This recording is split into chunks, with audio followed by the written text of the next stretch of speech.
Namo Buddhaya. The Satasahasrika Prajnaparamita Sutram, the largest sutra on perfect wisdom, the chapter 78, skill and means in the purification of the Buddha field, bound to win full enlightenment soon. Subhuti. Is again the Bodhisattva fixed in his destiny, or he is not, the Lord? He is fixed and not fixed. Subhuti. In which group then is he fixed? That of the disciples, that of Pratyekabuddhas, or that of the Buddhas? The Lord. The Bodhisattva is not fixed on the level of the disciples or Pratyekabuddhas, but he is fixed on the level of a Buddha. Subhuti. Is then the Bodhisattva fixed when he has had his first thought of enlightenment, or when he has become irreversible, or when he is in his last becoming? The Lord. They are all equally fixed. Subhuti. Is then the Bodhisattva who is fixed in his density reborn in the states of woe? The Lord. No, he is not. What do you think, Subhuti? Are the eighth lowest, the Streamwinner, etc., to the Pratyekabuddha reborn in the states of woe? Subhuti. No, O Lord.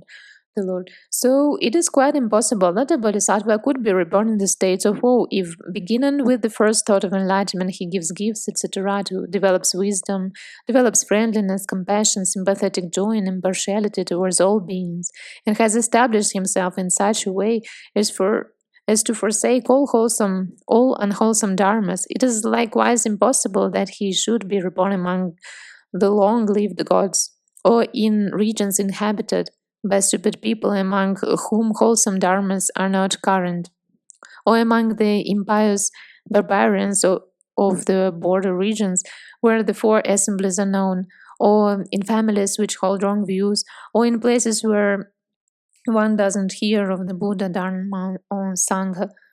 It is likewise impossible that he should fall into the false view that there is no karma or retribution. And it is also quite impossible that a Bodhisattva who, from the first thought of enlightenment onwards, has resolutely set out for the supreme enlightenment, should commit himself to the 10 unwholesome paths of action. Subhuti. If the Bodhisattva thus endowed with wholesome roots is no longer reborn in the odious places of rebirth, how is it that the Tathagata has told about himself those Jataka stories in which he appears as an animal? Where too had those wholesome roots gone on those occasions? The Lord. It is not as a result of insalubrious karma that the Bodhisattva is reborn as an animal, but he acquires for the sake of beings deliberately, of his own free will, any kind of body through which he can work the will of beings. Do Arhats or Pratyekabuddhas have that skill and means which would enable them to be reborn as animals? Subhuti. No, O Lord. Lord. The Tathagata, however, has the skill and means which enables him to be reborn there. And when confronted with those who struggle to kill him, the Bodhisattva renounces himself with supreme passions for the sake of those very beings and does them no harm. In this way, Subhuti, you should know that the Bodhisattva, when for the sake of beings he fulfills the great compassion, is even on the way to his supreme enlightenment reborn as an animal, but is not stained by the faults of animal life. Subhuti. Having stood in which wholesome dharmas do bodhisattvas acquire these kinds of bodies? The Lord. Which is the wholesome dharma that the bodhisattva should not fulfill? The supreme enlightenment is the fulfillment of all wholesome dharmas. Therefore, there is not any wholesome dharma which the bodhisattva should not fulfill, from the first thought of enlightenment onward until he is seated on the terrace of enlightenment. For it is impossible for him to know the supreme enlightenment while even one single wholesome dharma has remained unfulfilled. Therefore, then, the bodhisattva should, from the first thought of enlightenment onward, train in the fulfillment of all wholesome dharmas. And having trained therein, he reaches the knowledge of all modes and will forsake the last residues of the defilements. Subhuti. How again is it that the bodhisattva, when he is endowed with such pure dharmas, with the holy dharmas, without outlaw, is reborn in the states of war or among animals? The Lord. Is then the Tathagata holy and without outlaws? Subhuti. He is a Lord. The Lord. Can then the Tathagata conjure up an animal which does his Buddha work for him? The Subhuti. He can, O Lord. The Lord. Does then the Tathagata become an animal? Subhuti, no, Lord. The Lord, does he then experience an animal suffering? Subhuti, no, Lord. Lord. It is thus that the Bodhisattva endowed with the holy Dharma without outflows deliberately and of his own free will acquires a body which enables him to mature beings suitably in accordance with their desires. Subhuti, can then an arhat conjure up a fictitious magical creation who can do the work of an arhat, which generates joy or zest in others? The Lord, he can, Subhuti, he can. It is thus that a Bodhisattva, endowed with the Dharma, which is holy and without outlaws, acquires deliberately and of his own free will a body which allows him to do our Buddha's work for living beings. But through this body, he doesn't become subject to suffering, nor does he experience painful feelings.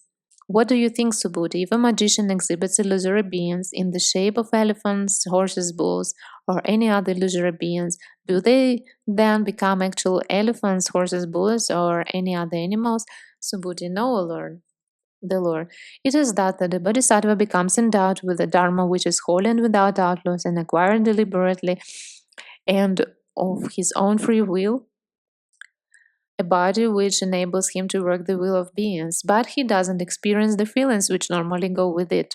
Subhuti, greatly skilled in means, O Lord, is the Bodhisattva who, even when endowed with the holy cognition, acquires any body which enables him to work the will of beings, the will of countless beings, in which pure dharmas as the Bodhisattva stood when he performed these kinds of skill and means and yet was not stained by his activities.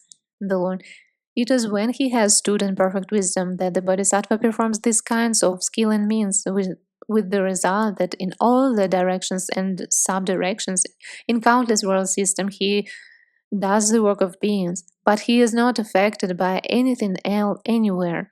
And why? Because the Bodhisattva now apprehends a Dharma which could affect him, or whereby or wherein he could be affected. And why? Because all these three Dharmas are empty of own being, for emptiness doesn't affect emptiness, nor can any Dharma affect emptiness, nor can emptiness be here affected at all. And why? Because emptiness being empty, in its own being cannot be apprehended in emptiness. This is the emptiness without basis in which the Bodhisattva has stood before he knows full enlightenment. Subhuti, has he just stood in perfect wisdom and not in other dharmas, the Lord? Is there then any dharma which is not included in the perfection of wisdom? Subhuti, if perfect wisdom is through its own being empty, how then are all dharmas included in it? For in emptiness no dharma is included or none included. The Lord, are then all dharmas empty of all dharmas? Subhuti, they are, O Lord. The Lord, if all dharmas empty of all dharmas, are then not all dharmas included in emptiness? Subhuti, so it is, the Lord. The Lord. By this method also you should know that when he has stood in perfect wisdom, the Bodhisattva performs this kind of skill and means. The virtuous acts which consist in approach, intending, etc., the Buddhas. Subhuti, how does the Bodhisattva who courses in perfect wisdom and has stood in the emptiness of all dharmas conjure up the perfection of superknowledges, which enables him to travel in the East, etc., to countless world systems to honor the Buddhas and Lords who stand hold and maintain themselves in those world systems and demonstrate the Dharma there, to hear the Dharma from them and to plant wholesome roots in the presence of those Buddhas and Lords?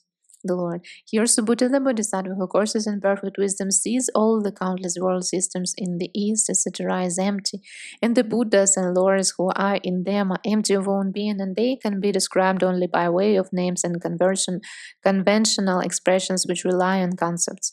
All these concepts, however, are empty of own being. If those world systems were not empty of own being, as well as those Buddhas and Lords and the habitual conceptions, then the emptiness would be only a limited one. But because emptiness is not limited, therefore all dharmas are empty of all dharmas. In consequence, the Bodhisattva who, through his skill in means courses in the perfection of wisdom, consummates the perfection of the superknowledges. Having stood in the superknowledges, he consummates the heavenly eye, the heavenly ear, the magical powers, and the cognition of others' thoughts, and the knowledge of the disease and rebirth of beings. And it is not without the superknowledges that a bodhisattva can know the supreme enlightenment. Since therefore the enlightenment of a bodhisattva and the perfection of the superknowledges are mutually included within each other, one should strive to attain enlightenment through just those superknowledges. In the process of doing so, the bodhisattva with his heavenly eye sees for himself those wholesome dharmas, and he enjoys them also on others. But he doesn't settle down in these wholesome dharmas. And why? Because they are all empty in their own being. But on account of emptiness, and one cannot settle down anywhere or release that in which one has settled down, for emptiness cannot be released. Therefore, the bodhisattva who courses in perfect wisdom consummates the heavenly eye, which enables him to see all dharmas as empty. Thereupon, the bodhisattva, aware of the true dharmic situation, voluntarily performs those deeds which enable him to demonstrate dharma to beings, but without apprehending a being or the concept of a being. It is thus by way of basing himself on nothing at all that the bodhisattva conjures up the perfection of the superknowledges and brings about all the dharmas which should be achieved through these superknowledges. And here the bodhisattva, which with his heavenly eye purified and surpassing that of man, sees the world system in all the directions, and with help of his wonder-working powers, he travels there and works the will of beings, whether by given or morality, etc. By the Buddha Dharmas, he does the work of those beings, and to beings who are stingy, he demonstrates Dharma as follows. Do give gifts, for poverty is a painful thing. One is unable, when poor, to accomplish one's own welfare, much less that of the others. In consequence, you yourselves will suffer, and you will also make others suffer. May it not be that, overpowered by poverty, you will be unable to free from the places of all those who feed on each other's flesh. And to those who are immoral, he demonstrates the Dharma as follows. Immorality, O you people, leads to suffering. For through immorality, one cannot accomplish one's own welfare, how much less that of others. The immoral will find their punishment in the hells, or in the world of animals, or in the world of Yama. Once you have been hurled into the 3 stages of war, you will be unable to accomplish your own welfare, how much less that of others. Therefore, may you not give an opportunity to even one single thought of immorality, so that later on you may have no reason to repent.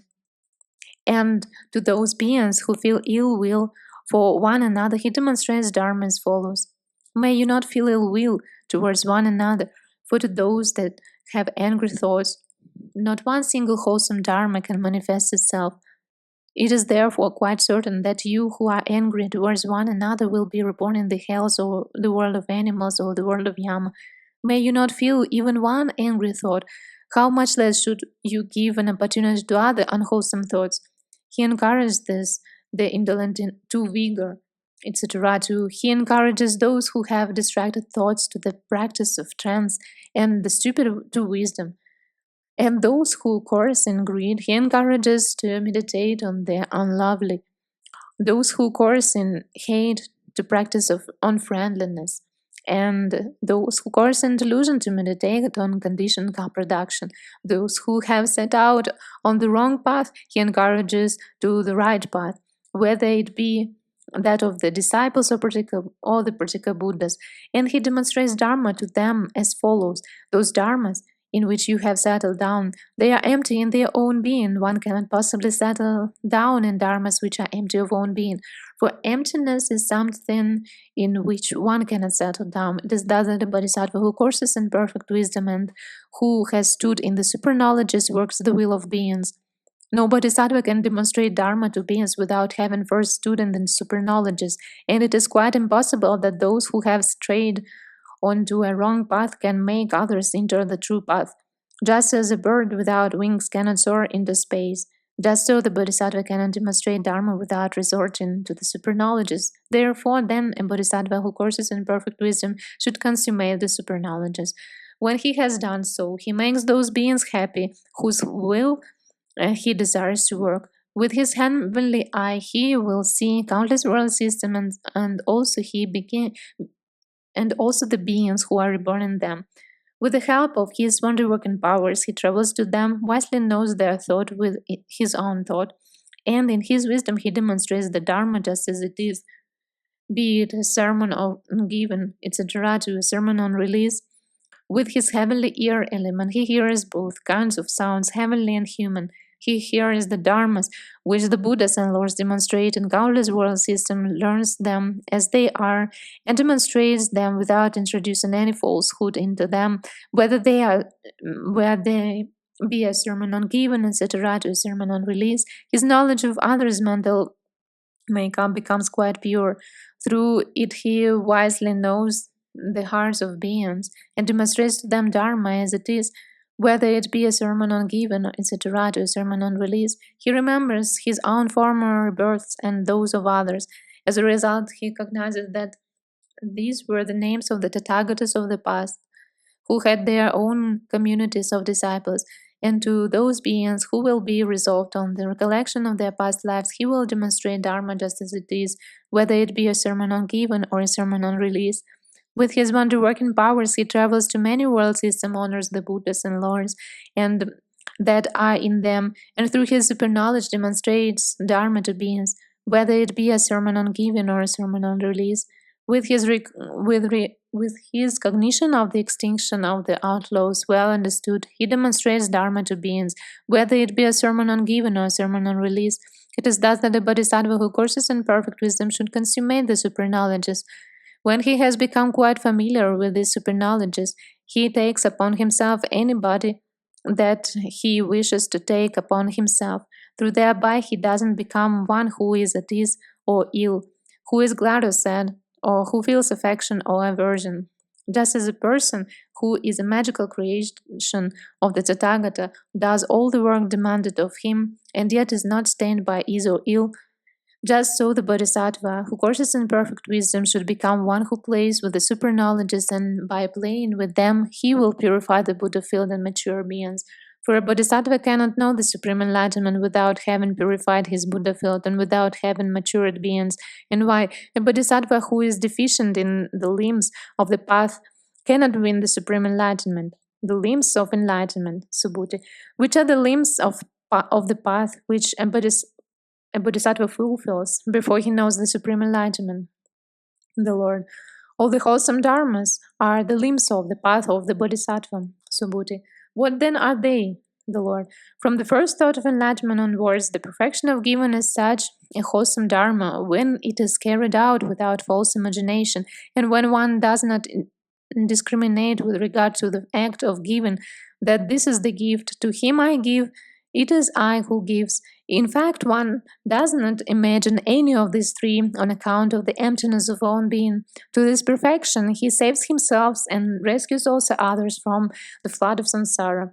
These are the wholesome dharmas which are the Bodhisattva's path to the supreme enlightenment. And it is by this path that the past, future, and present Bodhisattvas have been saved, are being saved, and will be saved from the flood of samsara after they have taken with them countless other beings, and so for the other perfections, etc., to the 18 special Buddha dharmas, whichever paths to enlightenment there may be.